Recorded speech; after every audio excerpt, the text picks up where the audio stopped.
Hai semua kawan-kawan di saluran Veiler ni. Hari ni nak tunjuk cara buat chunk loader dalam Minecraft. Kita perlukan bahan-bahan ni. Okay. Jadi kita bina macam ni. Letak dispenser, letak hopper sini, ambil obsidian.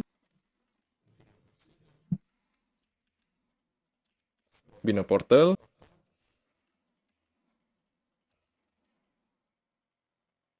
Lepas tu kita buat struktur macam ni.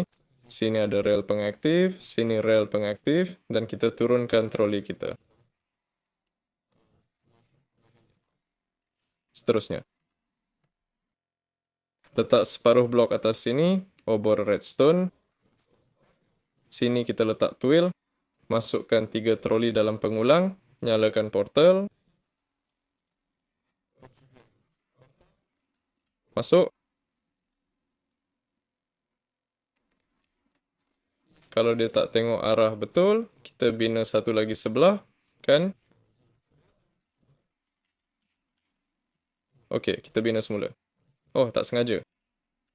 Nah, sekarang dia akan tengok arah yang betul. Lepas tu, bakar netherrack kat kedua-dua belah.